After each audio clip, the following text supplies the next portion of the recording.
Welcome to another episode of City Talk, where we try to figure out what on earth these people do all day. And by these people, I mean city employees for the city of Pittsburgh. Say hello to Amanda Mueller, who is a public information officer with the Department of Public Safety. Amanda, welcome to City Talk. Thanks for having me. So you poor thing, often you have to get up in the middle of the night and go to some crime scene or fire or scene of a horrible debacle of some sort and brief reporters on what's going on. Yeah, that's what they tell us. But to be fair, they tell us that in the job interview. So it was definitely my decision. And honestly, it's only every 3 weeks. So I work with a great team. There's three of us. You've had the other two, Kara and Maurice, on before. So it's not all the time. We get a little bit of a reprieve for 2 weeks at a time in the middle there. So it's just enough to recoup and then get plunged back in. So is every third week miserable? It's like, oh my God, it's my week this week. Oh no. It depends. For me, sometimes the lead up to that week, just the impending expectation is actually worse than actually going through the week, right? Because once you hit the ground running, you're super busy. I think the worst part about it is that you are kind of always on edge. So every time your phone goes off, it's one of those things where it could be an email you can answer tomorrow, or you could be on your way out the door for 6 hours. And really the way to get around that is we've just kind of made sure each one of us has our own system in place. But I mean, with our cars and stuff, like my car, for instance, I always think it's fun to ask people what they carry in their cars, purses, cars, whatever. It says a lot about them. So mine, I have a big Costco pack of hand warmers and boot warmers and snacks and water bottles and all of that type of thing. Cause you just never know. It could be 30 minutes. You could be out there for 6 hours. So. How do you determine how significant something has to be before you have to go out there, or you can just take care of it the next day? I mean, a lot of it is it's a judgment call. If we're really on the line, we'll sit there and we'll talk amongst ourselves, should we go out? If it's something big, if we back up, we're constantly, the three of us are always in communication, even if it's an off week. And we're in constant communication with command staff. So if we're on call for that week, we are usually paired up with a police command officer who's also on call. So we'll touch base with them, see what's going on. They oftentimes have more details than we do on a preliminary basis, and we'll make a decision that way. It's also a need thing. So if they call us and, there's a lot of media on the scene already, we'll make sure we get out the door and we go. And I'm guessing the police officers are generally glad to see you because they'd rather have you handle it than handle it themselves. I think it really depends on the officer, their comfort level, that type of thing. I can say this freely because I used to be in broadcasting myself, but it's not always fun to have a camera shoved in your face, especially at 3 o'clock in the morning. So we're kind of there to relieve some of that pressure, especially when they're in high pressure situations. But I mean, it's kind of part of the job. And honestly, reporters even feel that way. I can attest to that. Sometimes you just don't want to go on camera. So. Well, I know your colleague Kara also has a news media background, and you yourself have that, correct? Tell us about that. So for the last 10 years, I've been in and out of broadcasting and media relations. I probably spent the majority of that in broadcasting. I come from the television side of things. So I have worked as an executive producer. I worked as a producer. I've worked as a news anchor, a reporter, an investigative journalist. I've pretty much worn every hat that you can wear in television newsroom. Pretty much with the exception of a lot of production positions, which are so valuable and super important. So I've had my foot in that all the time. And sometimes I've been doing media relations and that at the same time. So it's been a dual situation. I'm originally from the other part of Pennsylvania, so a town called Lancaster up by Philadelphia. So I've worked in the Lancaster, Lebanon, Harrisburg market. That's my home market. I worked in Philadelphia in broadcasting. I actually somehow managed to make my way out west. So Illinois, Kentucky, Indiana. I was out there for a while. And then I was in West Virginia for a while as well.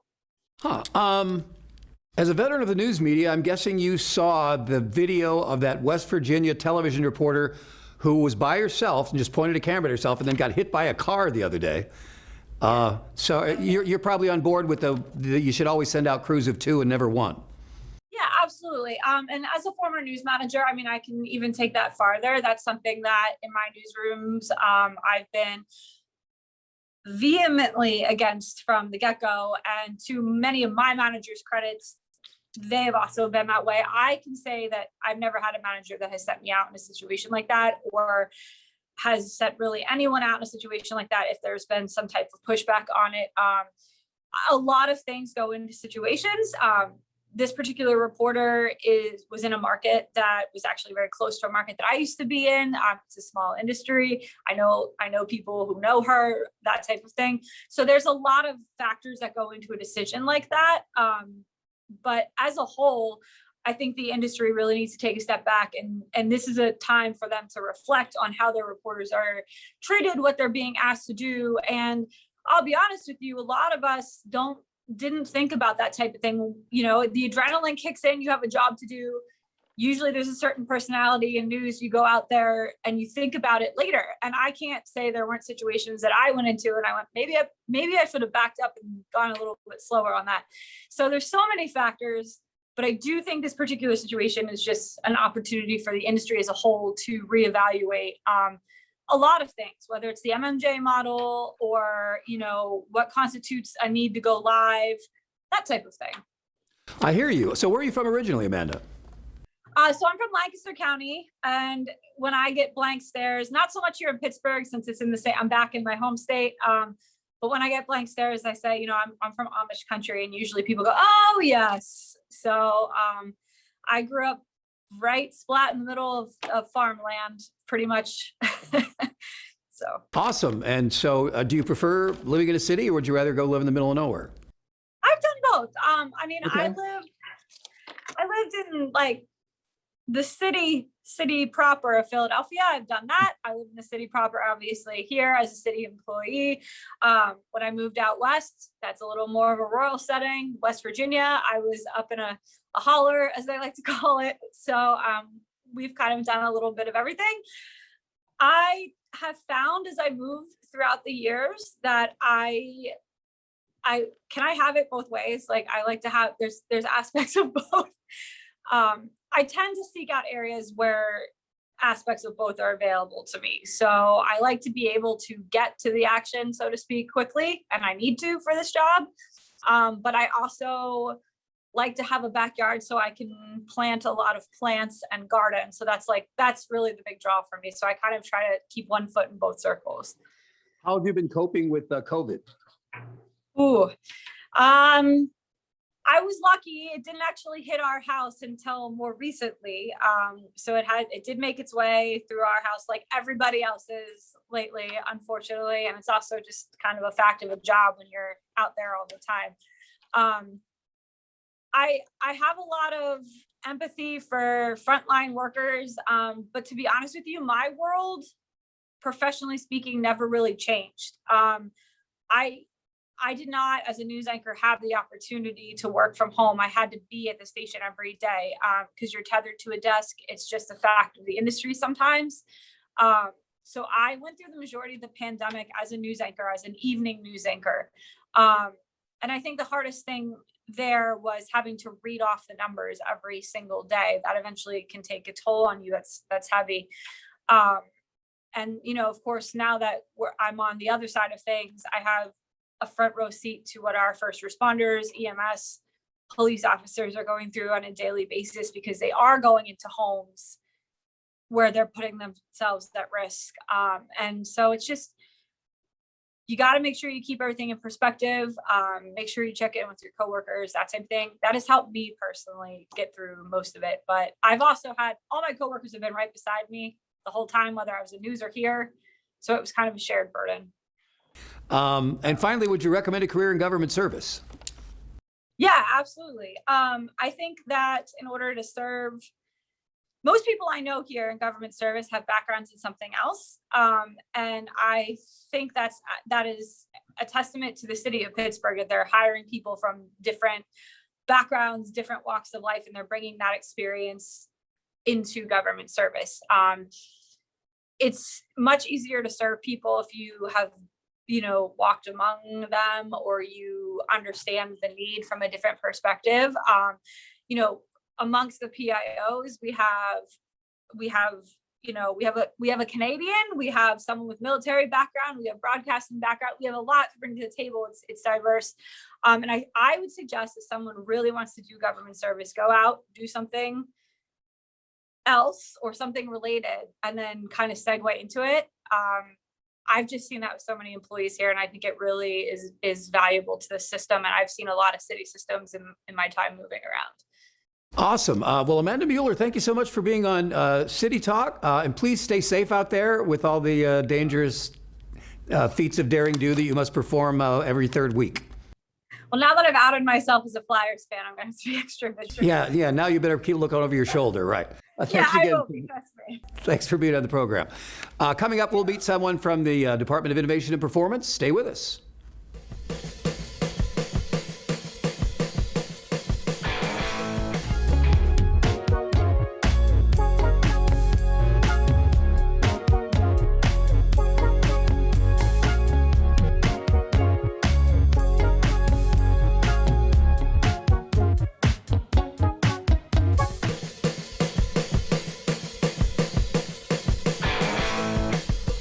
Welcome back to City Talk. We're going to meet someone who's in my department, the Department of Innovation and Performance. Trever Stoll joins us. Trever, welcome to the program. Hi, John. Great. Thanks for having me on. So because of the visual, and I happen to know you're at your apartment, are you some sort of plant freak? Because they look like some pretty freaky plants. That's one way to put it. I have over 75 house plants. Wow. So it takes me quite a while to water. This one is actually an offshoot. I have another one that's over 6 foot tall. I've had since I was in middle school, actually. So is it taller than you? Yes, it is. Wow. Now. How did you become I'm getting off topic right away, but how did you become a plant freak? That's a good question. My family always had a garden growing up. My dad has about like a quarter of an acre or so, and we always had huge, probably like somewhere like 9 parking spots large gardens. So I think it possibly started there. I'd help out a lot when I came to the city. Pittsburgh isn't always known for its large yard space with great sun. So I just kind of moved the plants indoors. Brilliant. And but do you literally have a green thumb, or are they still the complexion of the rest of your skin? They're still tan. Sometimes they are brown with dirt though, depending on if it's repotting day. So the expression should be a brown thumb. It shouldn't be a green thumb, right? That would make a little bit more sense. I'll take a green though, as long as it keeps growing. I will ask you what I'm supposed to be asking you. What do you do for the city? Yeah. So I think last time we talked, I was an intern still. You were a mere, just a little punk who everyone ignored and, spat on. Yeah, bushy-tailed. But now you're a big shot. You're an actual full-time employee. Exactly. I was fortunate enough, January of 2020, right before the pandemic, I was able to successfully find full-time employment with the city. As you mentioned earlier, in the Department of Innovation and Performance, I am on the innovation team as a civic innovation specialist, which essentially is kind of like a project management role, but very narrow in scope. So what types of projects are you managing? I got 2 main ones on my bucket now. One is the PGH Lab program. For those that are familiar, it's the city's kind of urban testing lab. We work with startups, bring them in, and hopefully identify some type of resolution for a city challenge or issue, either at the city proper or the authorities. And then my second bucket is called What Works Cities. We're actually gearing up right now, fingers crossed, to become silver certified for that one. Essentially, it's this big Bloomberg philanthropy. It puts forth 45 different standards on how cities can better govern using data and evidence. And then there's kind of different levels of certification based on how many criteria you achieve. So are you gathering and analyzing some of the data and the evidence? Yes and no. Or do you manage others? Do you manage others who do that and make sure they are on time, et cetera? Exactly. It's a lot of emails, a lot of coordination. There's like a whole online process for submitting the documentation. So that's kind of one of those project management aspects that come in. But I do provide support for the folks kind of with the legs on the ground, physically doing the work, kind of digging up examples, those types of things. So how did you end up in this? When you were a kid and somebody said, I want to be a firefighter and I want to be a baseball player, you said, I want to be a project manager for the government? Actually, originally it was an astronaut, and my goal is to still go to space before I die. Well, you can hook on with one of those billionaires and probably weasel your way up. Just it's all about the network, right? Yeah. Get myself in front of Jeff Bezos or Elon. But no, I don't know. I just kind of ended up in the project management role. I would say is kind of a passion that developed over time. I was always the one that they told to pack the car, so kind of like a big game of Tetris for me. And that translated pretty well as I kind of developed more of a professional life, both in college and then post college. I have a background in civil and environmental engineering, so a lot of project management things there. Graduated with environmental science, so looking more at large scale ecosystems and how they all interact, both inflows, outflows, kind of all translated to here. From where did you graduate? University of Pittsburgh. And in environmental science, you said. So originally, you wanted to save the world? Well, that's still the goal, my Okay. little tiny corner of it. Okay. But yeah, I think probably one of the largest benefits and learnings I got from the environmental science background is kind of how to parse out ecosystems and make changes within those. And by that I mean, if you take the city of Pittsburgh, for instance, we have all these surrounding municipalities and counties, et cetera, around us. But if you look at it from the ecosystem perspective, working at the city, we are just focused on what Pittsburgh can achieve within our borders, right? So kind of looking at, even though there's all these other factors moving on around us, what can we control here within our immediate ecosystem? And then once you kind of get your internal ship shape, how do you then begin to interact with those areas around you? Where are you from originally? Ohio. I was actually born here in Sewickley, PA, but I have family both in PA and Ohio. So summers in Pennsylvania and school years in Ohio. So you didn't necessarily plan on ending up with a job in city government, but you got the internship and one thing led to another. Essentially, yeah. Originally, the idea was to do some type of research or some, throw your body on the tracks environmentalism work. But through the internship, I realized that there are multiple pathways, I would say, towards achieving more what I consider lifelong goals. So my objective here is to kind of use this platform really that I've been given here at the city to kind of highlight that and kind of have my little piece where I can. When you talk about throwing yourself on the tracks to save the environment or something, do you ever hear that Neil Young album where somebody changed themselves to some utility company and she's an environmental activist? Oh my gosh, no. Oh. You may not be a big fan of Neil Young, but that's an interesting theme. Check it out, whatever. I don't know why I'm bothering to mention that. So would you recommend a career in government service? Oh, definitely. It's something that again, we kind of talked about this, didn't really see myself in perhaps when I was younger. But again, through the internship and more so now in my full-time role, there's a lot of different ways to give back. And I would say even on the most difficult days, I can kind of walk away with, perhaps I didn't make some earth-shattering change, but I moved the needle perhaps 2 ticks in a more positive direction. And government, especially city government, it's local level, so you kind of see that immediate change in your daily life. And there's so many facets of it that really, no matter where your passions lie, you can normally find a home to really make change. And normally I ask if you have any hobbies, but I guess we already know the answer to that, or do you do things other than plants? Plants, and then I guess swimming/running. Not so much with this snow that's coming down. I know there's no windows where you're at, but it's accumulating out there. Great.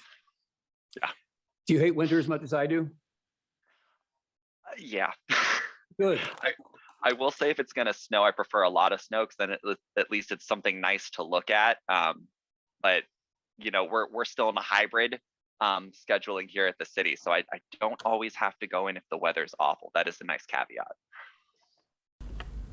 I started to make a hybrid plants joke, but I'm not going to. So,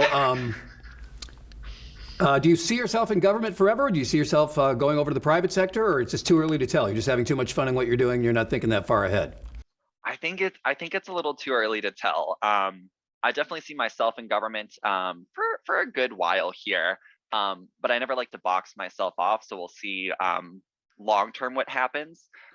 Be that serving on a private board or something, or maybe continuing with government for a while. I'm enjoying what I'm doing now, so just kind of learning what I can and taking the punches as they come. All right, and do you have any final words for the people who watch Pittsburgh City Channel and City Talk? Stay warm. Be careful. It's getting icy out there. Summer is coming eventually. And yeah, you mentioned this, like, check out what's going on in your local government. We have job postings. You never know. You might be the next big Trever Stoll or mayor. Who knows? But yeah, keep your options open and never be afraid to take a challenge. And maybe start by being a plant freak if you truly want to follow in the Trever Stoll footsteps. There you go. They make great gifts too. Oh, cheap gifts, I'm guessing too. Huh. All right, Trever Stoll, thank you so much for doing the program. Really appreciate your participation. Awesome. Thank you so much, John. Have a great rest of your day. You too. That is it for this edition of City Talk. We will see you guys down the road.